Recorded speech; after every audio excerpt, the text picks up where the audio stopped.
I-share ko lang po sa inyo mga boss kung ano ang dahilan kapag hindi na lumalamig ang ating refrigerator. Ayan, katulad dito mga boss, hindi na lumalamig.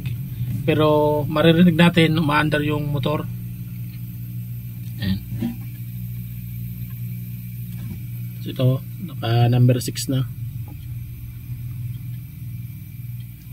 Kapag ganyan mga boss, umaandar na lang yung motor tapos wala nang lamig. Ano yan, wala na yung preyon, meron na yan singaw, kaya naubos ang preyon. Bali hindi na natin to ipapaayos, bibinta na natin to sa magbabakal, dahil kapag pinaayos pa natin ito, ganon din, gagana lang din, ilang araw lang, 3 o kaya 1 linggo, mawawala uli ang preyon dahil nga singaw. Kapag hindi naman umaandar ang motor, hindi tumutunog, ang gagawin naman natin dyan ay ayusin ang wiring connection. Dito mga boss sa likod, ayan, i-check natin dito kapag hindi umaandar, i-unplug natin. Ayan.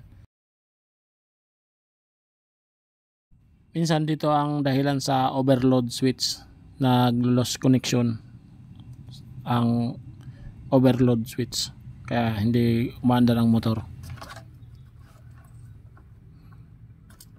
Ayan, mainit siya kasi unplug lang natin.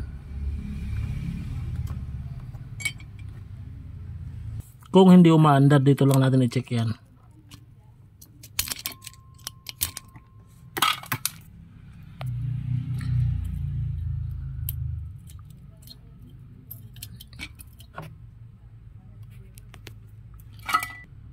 Ayan, ito yan mga boss. Ito, kapag lumawag yan dyan, mag-loss connection yan.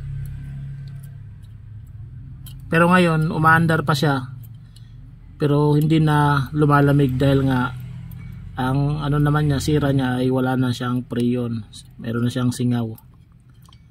Pero dati nang gumagana pa ito, may time na hindi siya umaandar.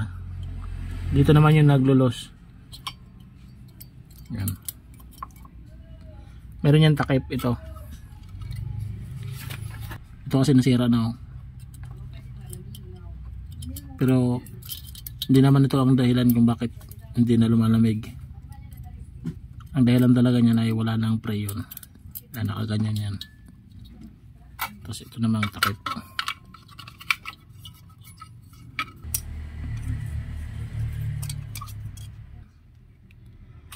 Angat mo lang ito, tapos ganoon din sa baba, nakasabit lang din yan doon. No? Pag natanggal mo na yung alambre, yung lock, makikita mo na yan dyan. Ito lang ang i-check mo kung lumuwag. Dahan-dahanin lang, baka naman makatulad nito, mabiak, masira naman yung ganito nya kung hindi umaandar. Pero kapag umaandar, wala yan dito. Ang dahilan yan, walang preyon, kaya hindi lumalamig. Yan lang po mga boss, maraming salamat sa panonood sa ating video.